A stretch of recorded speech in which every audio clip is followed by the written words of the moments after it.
Recent দেখে উঠলাম জি 5, জি cinema 5, আরে কি বলে জি 5 জি দূর লাউড়ার কথা, যাই হোক এই ওই ওটিটি প্ল্যাটফর্মে এই কলকাতা ওয়েস্ট বাংলায় ওপার বাংলায় যে ওই সিনেমা রয়েছে ইন্ডাস্ট্রি, টলিউড ইন্ডাস্ট্রি কলকাতার, সেই ইন্ডাস্ট্রি থেকে নির্মাণ করা হয়েছে মৃগয়া সিনেমাটা। আর এই সিনেমাটার মধ্যে অভিনয় করেছেন ঋত্বিক চক্রবর্তী। ওকে, উনি কিন্তু অনেক ভালো মানের একজন অভিনেতা, আর যা আমি জেনে এসেছি আর এই সিনেমাটা দেখার সময় ফিল করেছি আর কি। ওকে, আর এখানে এর পাশাপাশি আরো বেশ কিছু অভিনেতা রয়েছে, অনির্বাণ সাহেব, এর পাশাপাশি আরো বেশ কিছু অভিনেতা রয়েছে, তাদের বর্তমান সময়ে আর কি খুব বেশি কাজ দেখা হয় না, তাদের নামগুলো আমার আগে জানা ছিল কিন্তু বর্তমান সময়ে এসে ভুলে গিয়েছি।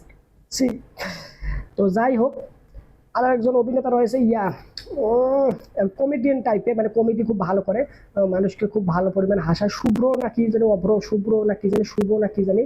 আর যাই হোক, ও ভিলেন চরিত্রে অভিনয় করেছে, ও ভালো মানের একজন অভিনেতা, আর এখানে খুব ভালোভাবে সে অভিনয় করেছে, অভিনেতার প্রত্যেকটা দুর্দান্ত কাজ করেছে।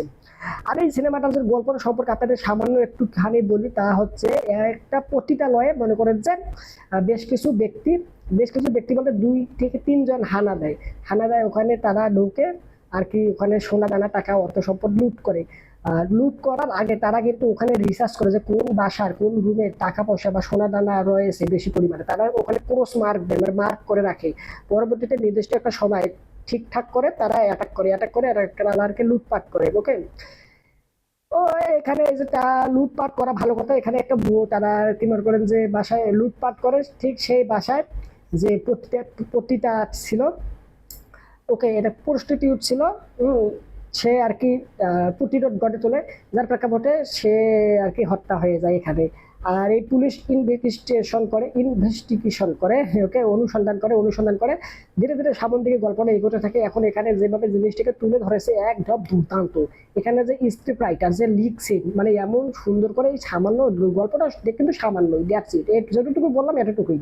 ওকে, তারপর মনে করে যারা এখানে অ্যাটাক করেছে, হত্যা করেছে, তাদেরকে খুঁজে বার করার আর কি মিশন পুলিশ অফিসারদের।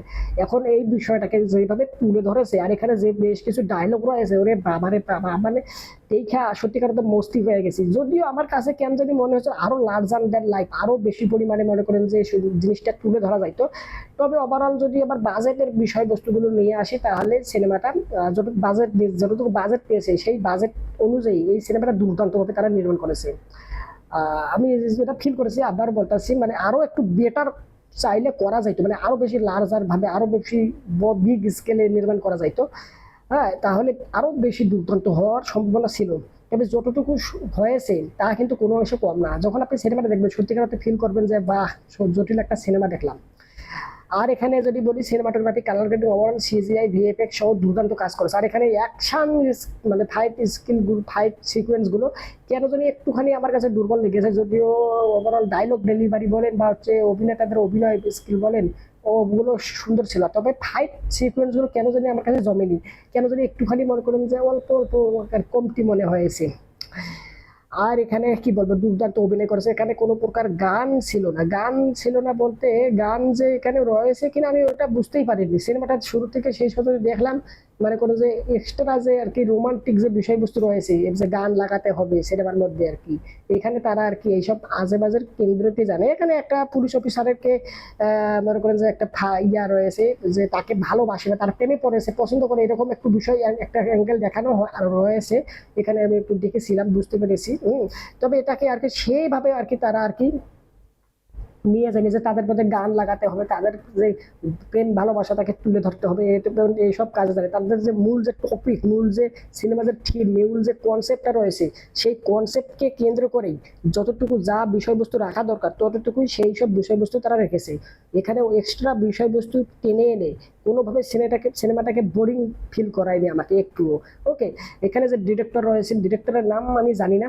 ওকে, জাস্ট সিনেমাটা দেখলাম, কে স্ক্রিপ্ট রাইটার, হ্যাঁ স্ক্রিপ্ট রাইটার নাকি এখানে আরিট্রস জ্ঞান নামে যে ইউটিউব চ্যানেল রয়েছে, একজন রিভিউয়ার, আর সে নাকি এখানে স্ক্রিন প্লে রাইটার ছিল।